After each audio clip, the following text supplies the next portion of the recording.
Bonjour. Aujourd'hui, je voudrais vous dire sur les caractéristiques supplémentaires du piano numérique. Alors, l'option suivante dans la liste des caractéristiques, c'est l'option résonance. On dirait reverb. C'est la possibilité d'obtenir une résonance et un écho.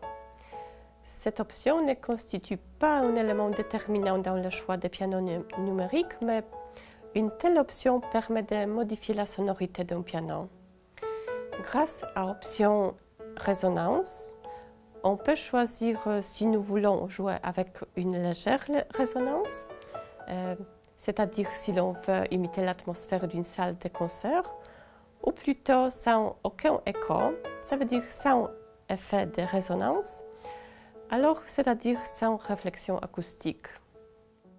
La fonction suivante, c'est la fonction de transposition. La fonction de transposition permet d'élever ou d'abaisser la hauteur du son des notes du clavier. Ainsi, peut-on paramétrer un clavier d'une façon que le son C, par exemple, ait la même tonalité qu'un autre son.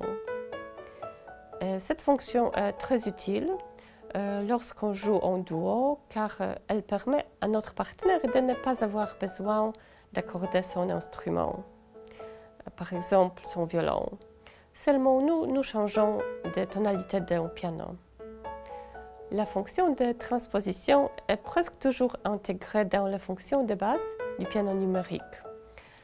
Pour certains qui jouent en duo, c'est une fonction très utile. Pour des gens qui jouent juste pour eux-mêmes, ce n'est pas vraiment nécessaire. L'option suivante est le métronome.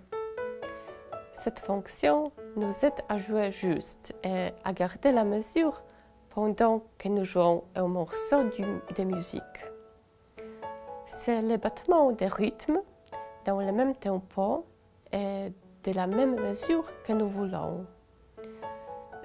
C'est une fonction très utile, surtout pour les enfants et pour les débutants. Pour tous ceux qui commencent leur apprentissage et qui ont souvent des problèmes à maintenir le tempo. L'option suivante, c'est le mode split. Ça veut dire partage. Il s'agit ici du split du clavier, c'est-à-dire le partage du clavier. Au mode de split, le clavier peut être divisé en deux zones.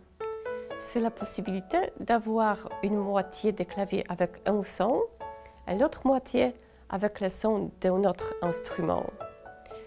Plus exactement, c'est comme lorsque nous souhaitons que la main gauche joue par exemple du piano à queue et l'autre main joue du violon, ou bien l'inverse. Cette fonction n'est pas nécessaire pour ceux qui exécutent des œuvres classiques, mais elle est souvent utilisée dans des exécutions libres. La fonction suivante, c'est le mode layer, superposition, ou on peut dire dual. C'est une fonction qui permet, en pressant sur une touche, d'obtenir des sonorités de des instruments que nous avons choisis avant. La plus belle association est celle du piano avec le violon. Grâce à cette fonction, on arrive souvent à exécuter de très belles œuvres, souvent légères. C'est une option qu'on rencontre souvent, mais comme la fonction split, elle est utile pour des libres arrangements.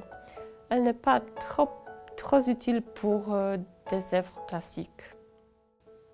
La fonction suivante que je voudrais présenter est la fonction accompagnement.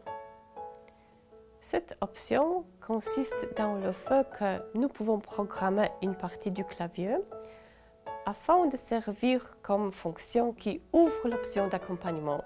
Ainsi, on peut jouer un accord de la main gauche, ce qui entraîne l'ouverture de l'accompagnement selon la tonalité et le rythme choisi.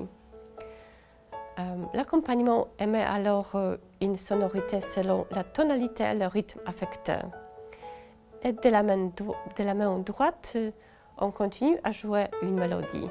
Il s'agit là d'une fonction très utile, surtout lorsqu'on souhaiterait jouer des œuvres assez légères, comme les mélodies qui sont souvent jouées sur des claviers arrangeurs lors des fêtes de mariage ou dans les cafés ou dans les pubs.